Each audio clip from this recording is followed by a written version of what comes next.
नमस्कार, economy today में आप सभी का स्वागत है और कारोबार जगत की तमाम बड़ी खबरों को लेकर हम हाजिर हैं इस खास शो में। मैं हूं आंचल गुलाटी गुम्बर और आगे बढ़ने से पहले डालते हैं सीधे नजर इस वक्त की आर्थिक सुर्खियों की तरफ। अंतर्राष्ट्रीय सीमा शुल्क दिवस आज। वित्त मंत्री निर्मला सीतारमण मुंबई में अंतर्राष्ट्रीय सीमा शुल्क दिवस समारोह में होंगी शामिल। इंडस्ट्री और टैक्स प्रोफेशनल्स भी होंगे मौजूद, करेंगी संवाद। सबसे ज्यादा रोजगार के अवसर देने वाली इंडस्ट्रीज में से टेक्सटाइल महत्वपूर्ण सेक्टर। प्रधानमंत्री ने कहा, भारत की मैन्युफैक्चरिंग में टेक्सटाइल का 11% योगदान। 2030 तक 9 लाख करोड़ रुपए तक टेक्सटाइल एक्सपोर्ट की उम्मीद। आज से फास्ट टैग का नया नियम लागू। एनपीसीआई और सड़क परिवहन मंत्रालय ने फास्ट टैग से जुड़े नियमों में किया बदलाव। भुगतान में देरी करने वाले और ब्लैक लिस्टेड टैग वाले यूजर्स होंगे प्रभावित। और सप्ताह के पहले कारोबारी दिन सपाट कारोबार के साथ खुले भारतीय शेयर बाजार। शुरुआती कारोबार में सेंसेक्स 523 अंक गिरकर 75,000 के लेवल पर, वहीं निफ्टी 168 अंकों की गिरावट के साथ 22,760 पर। इन तमाम बड़ी खबरों पर रहेगी हमारी नजर। और आइए अब शुरुआत करते हैं दुनिया भर के बाजारों के सूरत हाल के साथ। सबसे पहले गिफ्ट निफ्टी के शुरुआती क्यूज क्या रहे उस पर डालते हैं एक नजर।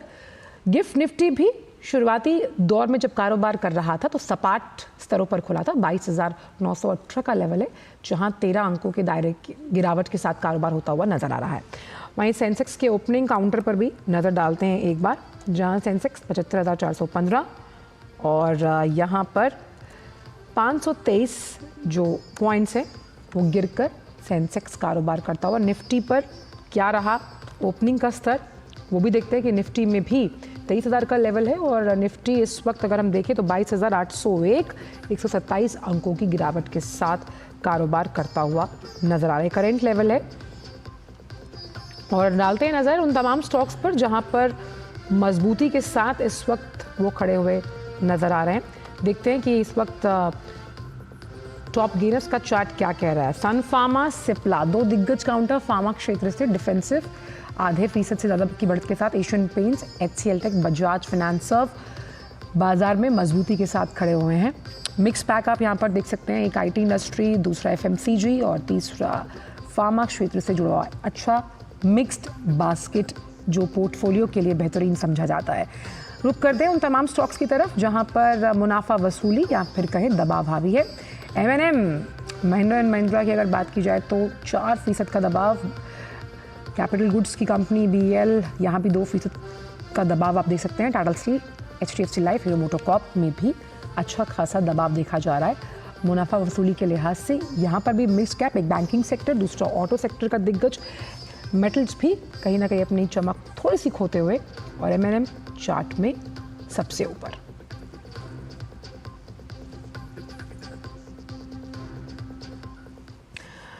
और आइए अब सीधे रुख करते हैं इकोनॉमी टुडे में आज के फोकस का।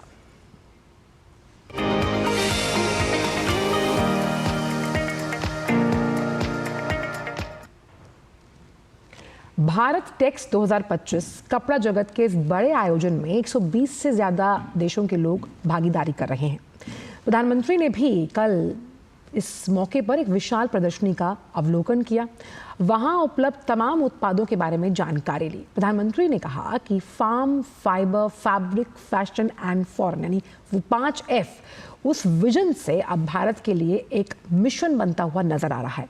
ये मिशन किसान, बुनकर, डिजाइनर और व्यापारी के लिए ग्रोथ, विकास के नए रास्ते खोल रहा है। देखिए इस रिपोर्ट के जरिए। नई दिल्ली के भारत मंडपम में भारत टेक्स 2025 में हिस्सा लेने पहुंचे प्रधानमंत्री नरेंद्र मोदी। 120 से अधिक देशों की भागीदारी ने कार्यक्रम को संपूर्ण वस्त्र मूल्य श्रृंखला का वैश्विक मंच बना दिया है। पीएम ने विशाल प्रदर्शनी का अवलोकन किया और वहां उपलब्ध उत्पादों के बारे में जानकारी ली। पीएम ने प्रदर्शकों से संवाद किया और उन्हें कई अहम सुझाव भी दिए। कपड़ा उद्योग से जुड़े इस सबसे बड़े मंच को संबोधित करते हुए पीएम ने बीते एक दशक में टेक्सटाइल क्षेत्र में हुई प्रगति का जिक्र किया। पिछले वर्ष भारत के टेक्सटाइल और एपरल एक्सपोर्ट्स में 7% की बढ़ोतरी हुई है। आज हम दुनिया के छठे सबसे बड़े टेक्सटाइल और एपरल्स एक्सपोर्टर है। हमारा टेक्सटाइल निर्यात 3 लाख करोड़ रुपए तक पहुंच चुका है। अब हमारा लक्ष्य है 2030 तक हम इसे 9 लाख करोड़ रुपए तक लेकर जाएंगे। पीएम ने कहा कि टेक्सटाइल देश में सबसे ज्यादा रोजगार के अवसर पैदा करने वाली इंडस्ट्रीज में से एक है। भारत की मैन्युफैक्चरिंग में ये सेक्टर 11% का योगदान दे रहा है। पीएम ने कहा कि फार्म, फाइबर, फैब्रिक, फैशन और फॉरेन का विजन अब भारत के लिए एक मिशन बनता जा रहा है। ये मिशन किसान, बुनकर, डिजाइनर और व्यापारी के लिए ग्रोथ के नए रास्ते खोल रहा है। इस साल के बजट में एमएसएमई के क्लासिफिकेशन क्राइटेरिया में बदलाव करके इसका विस्तार किया गया है। साथ ही क्रेडिट अवेलेबिलिटी बढ़ाई गई है। हमारा टेक्सटाइल सेक्टर, जिसमें 80% योगदान हमारे एमएसएमईज का ही है, उसको इसका बहुत बड़ा लाभ मिलने वाला है। पीएम ने टेक्सटाइल रिसाइकलिंग जैसे क्षेत्रों में भारत के लिए उपलब्ध संभावनाओं को भी रेखांकित किया। पीएम ने एआई सहित नवीन तकनीक के समावेश से इस सेक्टर के भविष्य को लेकर भी चर्चा की। पीएम ने कहा कि उनकी सरकार हाथ के हुनर को भी बढ़ावा देने के लिए प्रयास कर रही है। पिछले 10 वर्षों में हैंडलूम्स को बढ़ावा देने के लिए 2400 से ज्यादा बड़े मार्केटिंग इवेंट्स का आयोजन किया गया।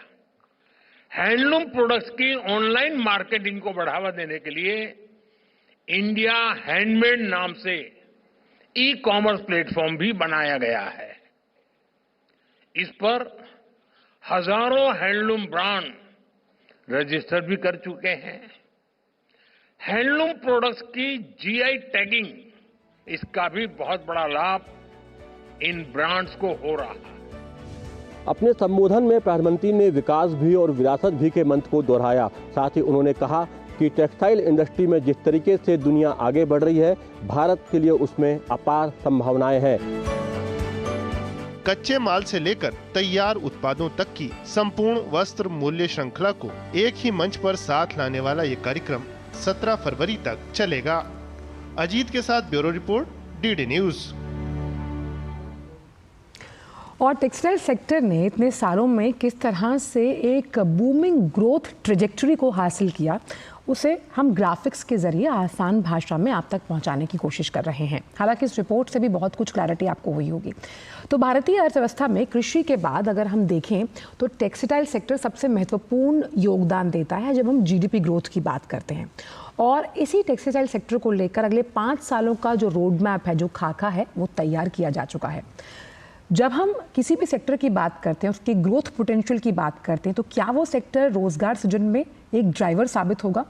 उस लिहाज से भी टेक्सटाइल बहुत इंपॉर्टेंट इंडस्ट्री है। करीबन 1.5 करोड़ लोगों को अब हम परोक्ष रूप से जानते हैं, तो इस सेक्टर के जरिए रोजगार मिलेगा।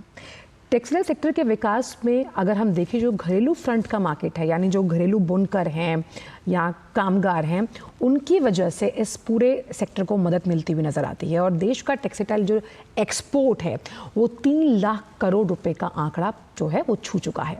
और जैसा कि प्रधानमंत्री ने अभी कहा और जो हम आपको बता रहे हैं कि 2030 तक 9 लाख करोड़ रुपए तक का जो टेक्सटाइल एक्सपोर्ट है, उसकी उम्मीद की जा रही है। और टेक्सटाइल रीसाइक्लिंग मार्केट जो है वो भी $400 मिलियन तक पहुंचने की संभावना है।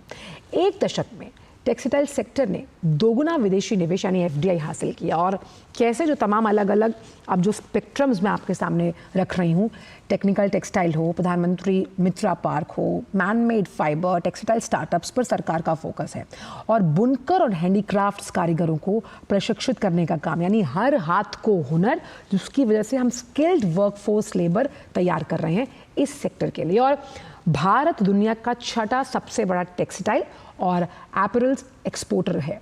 राष्ट्रीय कपास टेक्नोलॉजी मिशन के लिए भी 500 करोड़ रुपए आवंटित किए गए हैं। तो लबोलुबाब यही है कि कैसे इस सेक्टर के जरिए हम चिन्हित कर पा रहे हैं उन ग्रोथ ड्राइवर्स को जो कि आर्थिक प्रगति में मदद करेंगे। और बेहद खास मेहमान इस वक्त मेरे साथ स्टूडियो में मौजूद हैं इस पूरी चर्चा में मेरा साथ देने के लिए डॉक्टर सिद्धार्था राजगोपाल जी, जो कि the cotton textile export promotion council के एग्जीक्यूटिव डायरेक्टर हैं। डॉक्टर सिद्धार्था, बहुत बहुत स्वागत है आपका हमारे इस खास शो पर। शुक्रिया कीमती समय डीडी न्यूज़ के साथ साझा करने के लिए। पहला सवाल यही है, टेक्सटाइल सेक्टर ने एक दशक में युगांतकारी विकासात्मक कदम के लिहाज के साथ आगे बढ़ोतरी की है, लेकिन प्रधानमंत्री ने जिस तरह से कई एफ्स को केंद्रित किया, वो किस तरह से जो लक्ष्य हम 2030 तक हासिल करना चाहते हैं इसके मार्ग को परिलक्षित करते हुए नजर आएंगे।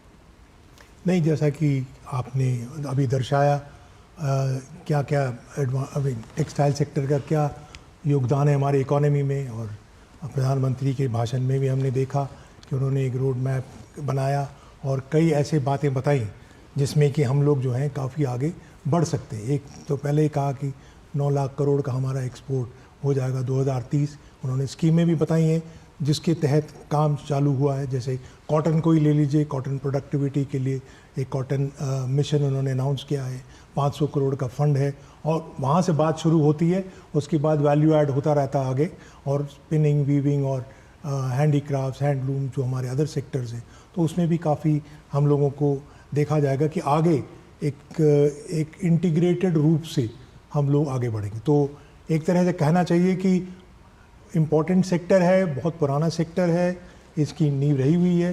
अब आगे इसको चैलेंजेस जो आ रहे हैं हमारे सामने, उसके तहत हम उसको कैसे डील करें, और एक रोड मैप जो है हमारे सामने आया है। अच्छा जी, प्रधानमंत्री mega integrated textile reason and apparel यानी मित्रा प्रोग्राम का अगर जिक्र किया जाए, या फिर जो PLI स्कीम्स हैं जो इस सेक्टर में और इन्वेस्टमेंट लेकर आएंगी, टेक्नोलॉजिकल एडवांसमेंट्स को आप कितना अहम मानते हैं इस सेक्टर के लिए? क्योंकि लगातार टेक्सटाइल सेक्टर के बारे में कहा जाता है आप कोई भी उत्पाद जब बनाते हैं उसमें वक्त लगता है, क्योंकि वो आपकी मेहनत और आपके हाथ के प्रशिक्षण से जुड़ा है, लेकिन तकनीक का साथ अगर टेक्सटाइल सेक्टर को मिलता है तो आप कितना बड़ा बदलाव इसे मानेंगे आने वाले दशक के लिए? देखिए, एक बात तो साफ है कि टेक्सटाइल जो है वो एक क्राफ्ट है, हैंडीक्राफ्ट से शुरू हुआ। हैंड की जो आप देखते हैं एक तरह से उसका जो हुनर वहाँ से आता है, और साथ साथ जब इकोनॉमी और टेक्नोलॉजी का डेवलपमेंट होता है और हर तरह से हम देखते हैं कि हर क्षेत्र में टेक्नोलॉजी उभर के आ रहा है, तो टेक्सटाइल में भी चाहे डिज़ाइनिंग हो, चाहे प्रोडक्टिविटी हो, चाहे हम लोग एक तरह से कहना चाहिए कि स्किलिंग को भी प्रिसिशन जो हम लाएंगे अपने मेथड्स में, वो प्रिसिशन टेक्नोलॉजी से। तो टेक्नोलॉजी आज हम ना चाहते हुए भी हमारे साथ है, और हमको उसका एक बहुत ही क्या इमेजिनेटिवली वे से हमें उपयोग करना चाहिए, बिकॉज ट्रेडिशन और मॉडर्निटी का ये एक मिलन है। और टेक्नोलॉजी, हम ना केवल टेक्नोलॉजी करते हैं, आर्टिफिशियल टेक्नोलॉजी की इंटेलिजेंस की भी बात हो रही है, तो वो उसका भी एक रोल आ रहा है प्रोडक्शन में, और रोबोट्स का भी आ रहा है एक प्रोडक्शन में। सो बेसिकली क्या हो रहा है कि there is a between what can I say labour intensive sector जो एक टेक्सटाइल है, साइमल्टेनियसली टेक्नोलॉजी का कैसे उपयोग हो कि वो लेबर की प्रोडक्टिविटी को बढ़ाए, ना कि लेबर को रिप्लेस करे। तो वो एक बहुत बड़ा चैलेंज है। और आने वाले दिनों में right from picking methods of cotton, जो कॉटन को पिक करते हैं फील्ड से, उस वहाँ से उसको फाइनली जो शेप देते हैं हम लोग फैशन के रूप में, फाइबर टू फैशन जो हम बोलते हैं, और बाद में उसको प्लेस करते हैं रिटेल में, उसमें टेक्नोलॉजी की बढ़ती हुई भूमिका देख रहे हैं। तो जितना जल्दी हम टेक्नोलॉजी को हार्नेस कर सकते हैं अपने ही एक तरह से मॉडल्स में, वो एक हमारे लिए आगे एक बहुत ही बड़ा काम, और ज़रूरी है कि हम टेक्नोलॉजी को टेम करें। बिल्कुल डॉक्टर सिद्धार्था, लेकिन जब हम GI टैगिंग की बात कर रहे हैं सेक्टर के लिए, और हम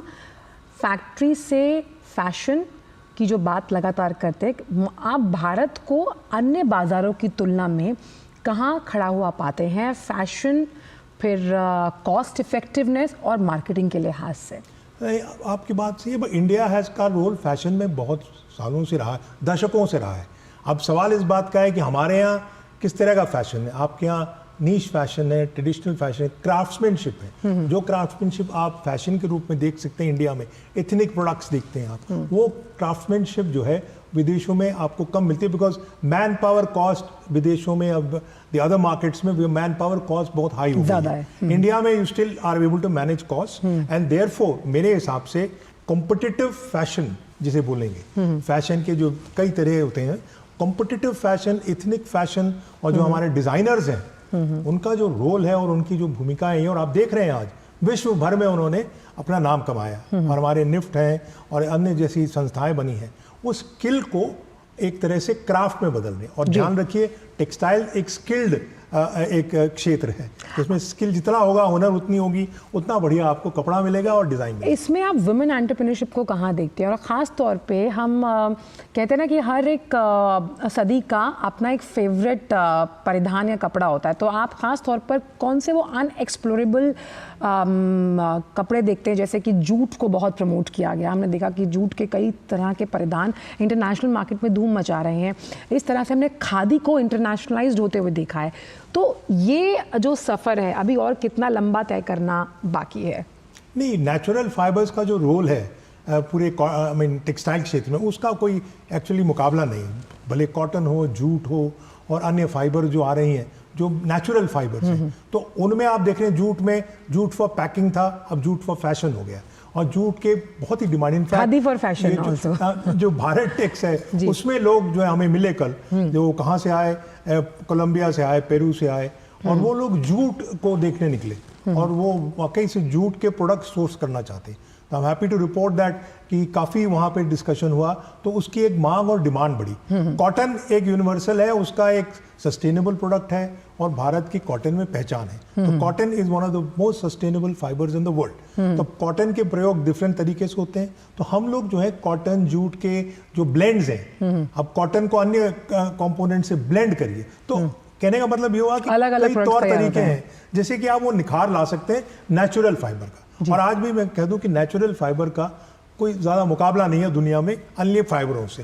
अच्छा, उसमें हमारी एडवांटेज बहुत है। अच्छा, कोई ऐसा डार्क हॉर्स टेक्सटाइल इंडस्ट्री का जो हम या आप नहीं जानते, और आपको उम्मीद है कि इसकी परम्यूटेशन और कॉम्बिनेशंस के साथ इंटरनेशनल मार्केट में टेक्सटाइल सेक्टर, जब हम अभी तो खैर 6ठे नंबर पर हैं, और जल्द ही 3-4 पायदान और ऊपर छलांग लगाते हुए दिखेंगे? नहीं, आपने देखा होगा कि यहाँ एक पेविलियन लगा हुआ अन्य फाइबर्स का। अच्छा, that is a very good Pavilion, अगर मौका मिले तो कोई जाए उसको देखे। तो वहाँ पे जो ब्लेंडिंग दिखाई है, वहाँ ने उन फाइबर्स को कैसे मार्केट में लाया जाए और उनकी पॉपुलैरिटी बढ़ाई जाए। वो पॉपुलैरिटी तो थ्रू मार्केटिंग एफर्ट्स होगा, और ये देख रहे हैं कि काफ़ी हद तक रिसर्च और वो एनालिसिस के बाद फाइबर कंपोनेंट्स निकले। मिल्क फाइबर है, बैम्बू फाइबर है, कई तरह के फाइबर हैं। उसके होम टेक्सटाइल प्रोडक्ट आपको देखने को मिलेंगे, और कई तरह से लोगों ने जो है प्रयोग करके एक तरह से सस्टेनेबल प्रोडक्शन, जिस पे आप देख रहे हैं बड़ा एम्फेसिस है आज, और बहुत ज़रूरी भी है आगे जाते हुए।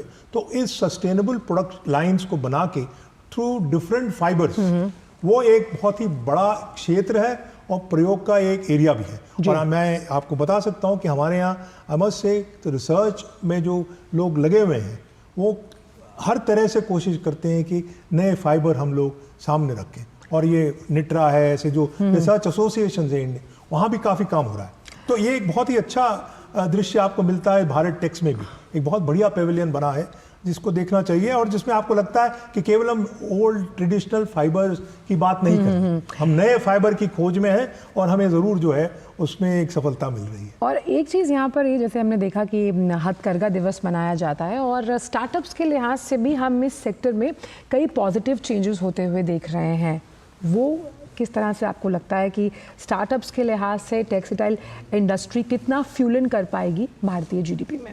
नो, स्टार्टअप्स जो है वो आपको, यू विल बी अमेज्ड कि इतने स्टार्टअप्स एक्टिव हैं टेक्सटाइल में, स्पेशली होम टेक्सटाइल सेक्टर में, कि वो उस तरह से एक तरह से अपना मार्केट ढूंढ रहे हैं। और स्टार्टअप को जो है उनको एक तरह से आगे आना भी चाहिए इन वेरियस एरियाज जहाँ पे जो है ट्रेडिशनल बिजनेसेस नहीं आ पाती हैं। तो उन क्षेत्रों में भी, जैसे कल प्रधानमंत्री ने भी कहा था, स्टार्टअप्स का योग है स्पेशली इन क्या ओल्ड क्लोथिंग, जो ओल्ड क्लोथिंग और रिसाइकलिंग है।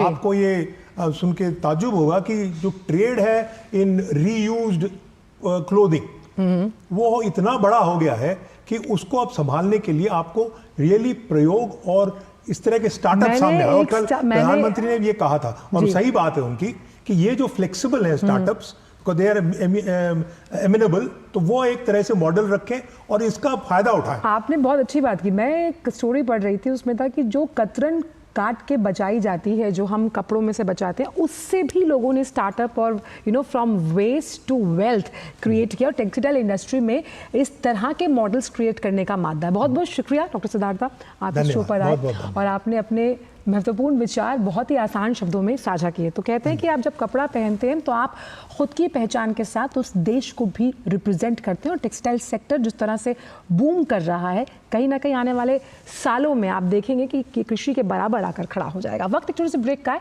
ब्रेक के उस पार भी खबरों का दौर रहेगा जारी। जुड़े रहिए इकोनॉमी टुडे के साथ। जब धरती चीर कर निकलता है लोहे का पत्थर और मिलता है मोंगिया के जोश से, फिर तपता है, पिघलता है और बनता है फौलाद। अब होता है सरिया सारी खूबियों के साथ। मोंगिया स्टील, मजबूत देश का मजबूत सरिया। Hi, I am Ravi, driving my CNG auto for many years. Happy with the mileage I get with this. Hi, I'm Rajesh. I switched to compressed natural gas a few months back. CNG gives high performance at affordable cost and it is easily available. Plus, CNG is a non-polluting fuel thanks to its higher ignition temperature. Switch to CNG today.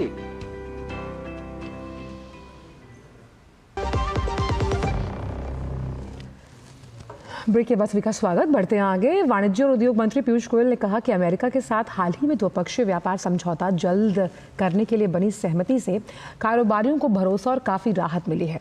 उन्होंने ये भी उम्मीद जताई कि अब दोनों पक्ष एक दूसरे की प्रतिस्पर्धी सामर्थ्य यानी कि कॉम्पिटिटिवनेस, जो इफेक्टिवनेस है, उसके साथ मिलकर काम कर पाएंगे। उन्होंने बताया कि प्रधानमंत्री की यात्रा के दौरान इस वर्ष के अंत तक व्यापार करार पर हस्ताक्षर होने के लिए सहमति बन चुकी है। दोनों देश बाजार पहुंच बढ़ाने के साथ साथ शुल्क, गैर शुल्कों की बाधाओं को कम करने और सप्लाई चेन्स यानी कि आपूर्ति श्रृंखला के एकीकरण को व्यापक बनाने के लिए आगे भी बातचीत करते रहेंगे। एक बिजनेस समिट को संबोधित करते हुए पीयूष गोयल ने कहा कि भारत दुनिया की सबसे तेजी से बढ़ती हुई अर्थव्यवस्था है। भारत का विदेशी मुद्रा भंडार 10 साल तक चलने के लिए पर्याप्त है। उन्होंने बताया कि देश का करंट अकाउंट डेफिसिट जीडीपी का सिर्फ और सिर्फ 1% है। विदेश में काम करने वाले भारतीय $130 अरब वापस घर भेज रहे हैं।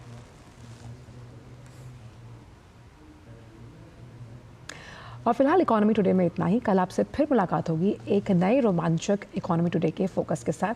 दीजिए इजाजत, नमस्कार।